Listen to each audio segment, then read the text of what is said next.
বাপের বাড়ি চলে যেত, দেশে আসার পরও আমার কথা শুনে না, অন্যের কাছে বলে সংসার করবে না, তালাক দিয়ে দেয় না কেন, কাবিনের টাকা লাগবে না ইত্যাদি। এখন সে বেড়ানোর কথা বলে বাপের বাড়ি গিয়ে আর আসে না, আমার ফোনও ধরে না, আমার 6 বছরের একটা ছেলে আছে, এমন অবস্থা আমি কি করব? আহারে বেচারা রে। দেখুন, এটা সত্য কথা। অনেক মহিলারা আজকাল তারা স্বামীকে মানুষ মনে করে না। অনেক মহিলা আছে। আপনি যদি মুসলিম নারী হয়ে থাকেন আমার বোন, আপনার জন্য আপনার স্বামীর নির্দেশনা মানাটাকে শরীয়ত ওয়াজিব করেছে। অন্যায় কোনো কথা যদি না বলে তাহলে স্বামীর নির্দেশ মানা। যে মহিলা স্বামীকে অভিভাবক হিসাবে স্বীকার করবে না, শ্রদ্ধা করবে না, সম্মান করবে না, কথায় কথায় তর্ক করবে। অনেক মহিলা আছে পর্দা করে, বোরকা পরে, নামাজ পড়ে, কিন্তু সব করতে রাজি আছে, মাগার তর্কাতর্কি, বেয়াদবি, এগুলো এখন কমন একটা ব্যাপার হয়ে গেছে, কিয়ামতের আলামত। অনেক দিনদার, অনেক তাহাজ্জুদ গুজার মহিলা আছে, ভালো করে পর্দা করে মহিলা আছে, কিন্তু স্বামীর সাথে কথা কথা তর্ক, ঝগড়া, পাত্তা না দেওয়া, বেয়াদবি করা। দেখুন, কোন একজন আমাদের পূর্বসূরি, কোন একজন সালাফের স্ত্রী, তিনি বলেছিলেন যে আমরা আমাদের স্বামীদেরকে, রাজা বাদশাদেরকে প্রজারা যেরকম ইজ্জত করে এরকম ইজ্জত করতাম, কিন্তু আজকাল তোমাদের অবস্থা ভয়াবহ। আল্লাহ আমাদের বোনদেরকে হেদায়েত পাওয়ার তৌফিক নসিব করুন।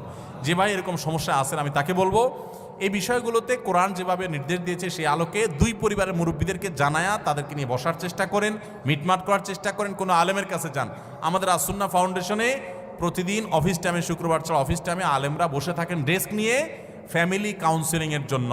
স্বামী স্ত্রীর মধ্যে বোঝাপড়ার গরমিল হলে সেখানে যাবেন, আলেমরা বসে উভয়কে মিটমাট করে দেওয়ার চেষ্টা করবেন, মীমাংসা করে দেওয়ার চেষ্টা করবেন। কার ভুল আছে তাকে নসিহত, আদর, স্নেহ দিয়ে কাউন্সেলিং করার চেষ্টা করবেন। এবং এভাবে আপনি এই সার্ভিসটা অন্য কোনো জায়গা থেকেও চাইলে নিতে পারেন, আপনি সেই সার্ভিসটা নেন। তারপরেও হুটহাট বিচ্ছেদে যাবেন না। এরপরে কোনো পথ না থাকলে একাধিক আলেমের সাথে পরামর্শ করে ঠান্ডা মাথায় ভেবে চিনতে তারপরে প্রয়োজন হলে তখন বিচ্ছেদের চিন্তা করবেন, তার আগ পর্যন্ত থাকার চিন্তা করেন। আল্লাহ তাআলা এই ভাইয়ের সমস্যা দূর করে দেন, আমরা দোয়া করি। আপনি যদি সবর করেন, আল্লাহ আপনার কাছে আপনি বিনিময় লাভ করবেন। জনৈক আলোচক বলেছেন, বাবা মার দিকে নেক নজরে 100 বার তাকালে 100 কবুল হজের সওয়াব হয়। কথাটা কতটুকু সত্য জানতে চাই। বাবা মা, তাদের শ্রদ্ধা করা, তাদেরকে ভালোবাসা, এটা ইবাদত এবং নেক আমল। বাবা মাকে ভালোবাসলে আপনি সওয়াব পাবেন। হাদিসে আসছে, রিদাল রব্বির ফি রিদাল ওয়ালিদাইন ওয়া সাখাতুর রব্বি ফি সাখাতিল ওয়ালিদাইন। বাবা মা খুশি তো আল্লাহ খুশি, কারণ বাবা মা তার উপরে নাখোশ তো আল্লাহ তার উপরে নাখোশ। এই জন্য বাবা মার প্রতি শ্রদ্ধা দেখাবেন। আল্লাহ বলেছেন যে ওয়াবিল ওয়ালিদাইনি ইহসানা, মা বাবার প্রতি সদাচরণ করবে। ভাইরা আমার, যারা বাবা মাকে না হারাইছেন তারা বুঝবেন না এটার মর্ম কি, যারা হারাই ফেলছেন তারা বুঝেন কি মর্ম। আমি প্রায় বোঝানোর চেষ্টা করি, বলার চেষ্টা করি, নিজে যদি বাবা মাকে জুতা বানায় দেন তবুও তাদের ঋণ শোধ করতে পারবেন না।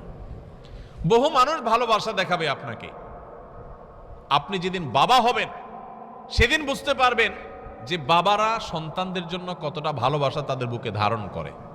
হয়তো আপনার বাবা সাধারণ মানুষ, অশিক্ষিত মানুষ, প্রকাশ করতে পারে না বেচারা, কিন্তু আপনার এই অশিক্ষিত বাবা গোটা পৃথিবীর সমস্ত শিক্ষিত, ভক্ত, অনুরক্ত, আপনাকে ভালোবাসা দেওয়া মানুষগুলোর চাইতে আপনার অশিক্ষিত বাবা, তার ওজন, তার ভালোবাসার ওজন আপনার কাছে সবচাইতে বেশি।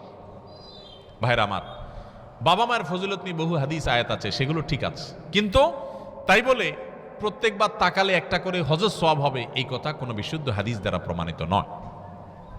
এই কথা কোনো কেউ যদি বলে থাকে যে 100 বার তাকালে 100টা হজের সওয়াব পাওয়া যাবে, তাহলে এটা কোনো সহিহ বা বিশুদ্ধ হাদিস দ্বারা, কোনো আয়াত দ্বারা প্রমাণিত না।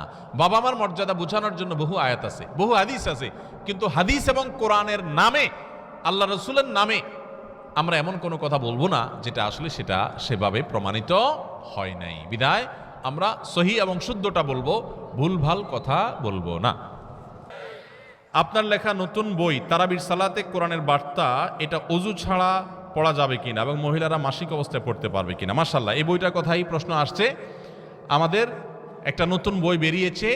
এই যে রমাদান আসছে, আপনারা জানেন রমজান মাসে আমরা যে তারাবি পড়ি, তারাবিতে আমরা এত সুন্দর তেলাওয়াত শুনি, কিন্তু আল্লাহ তেলাওয়াতে কি বলেন, কি বার্তা দেন প্রতিদিনের তারাবিতে আমরা যাই না। যদি তেলাওয়াত শোনার পাশাপাশি তেলাওয়াত শুনলেই আমরা সওয়াব পেয়ে যাব, তারপর যদি অর্থটা, আল্লাহর মর্মগুলো যদি আমরা বুঝতাম, বার্তাগুলো বুঝতাম, তাহলে আরও ভালো হতো। তো আমরা এই বইতে চেষ্টা করেছি প্রতিদিন যে পরিমাণ তেলাওয়াত হবে তারাবিতে, সারা দেশে প্রায় সব মসজিদে তারাবি একই নিয়মে হয় আমাদের দেশে, তো যে অংশ তেলাওয়াত হবে ওই অংশে আল্লাহ তাআলা কি কি আদেশ দিয়েছেন, কি কি নিষেধ আছে, কি কি দৃষ্টান্ত আছে, কি কি ইতিহাস আল্লাহ আলোচনা করেছেন, কি কি দোয়া আছে, কি কি শিক্ষা আছে, সেগুলোকে আমরা 4-5 পৃষ্ঠার মধ্যে সামারি করে দিয়েছি। আপনি প্রতিদিন তারাবিতে যাওয়ার আগে এটা একটু পড়ে নিতে পারেন, আবার তারাবিতে আইসা যদি পারেন একটু পড়ে নিতে পারেন। ইনশাআল্লাহ মাস শেষে পুরো কোরআন সম্পর্কে একটা সাধারণ ধারণা, কমন একটু ধারণা আপনার হয়ে যাবে ইনশাআল্লাহ তাআলা। এই বইটা সেজন্য আমরা তৈরি করেছি, অনেক মেহনত করা হয়েছে এটার পিছনে আলহামদুলিল্লাহ, প্রতিটা পৃষ্ঠা মেহনত করেছি আলহামদুলিল্লাহ, যাতে বইটা উপকারে আসে। আল্লাহ এটাকে যেন কবুল করেন, মানুষ যেন উপকারী করেন, বলুন আমিন। এখন প্রশ্ন হলো ওযু ছাড়া এই বই পড়া যাবে কিনা? উত্তর হলো হ্যাঁ, পড়া যাবে। ওযু ছাড়া পড়া যাবে না সরাসরি কোরআন বা পুরো কোরআন অনুবাদ, কিন্তু বড় কোনো বই, এমনকি বড় কোনো তাফসীর গ্রন্থ, সেখানে কোরআনের কথা আছে, ব্যাখ্যা আছে, বিশ্লেষণ আছে, এরকম জিনিস ওযু ছাড়া ধরা যায়।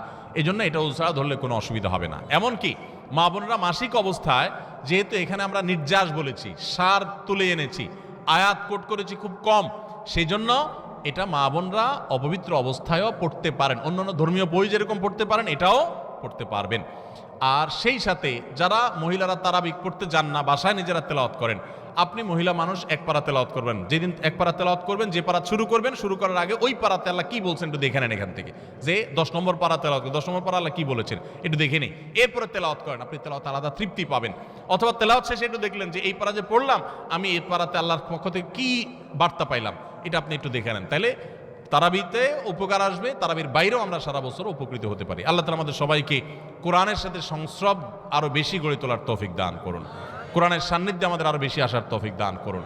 কোরআন বুঝতে হবে, কোরআন মানতে হবে, কোরআন আমল করতে হবে। তবে কোরআন বোঝার ক্ষেত্রে অবশ্যই আপনার এলাকার ইমাম সাহেব, খতিব সাহেব, কোনো আলেমের তত্ত্বাবধানে থেকে আপনি বোঝার চেষ্টা করবেন। আল্লাহ আমাদেরকে তৌফিক দান করুন।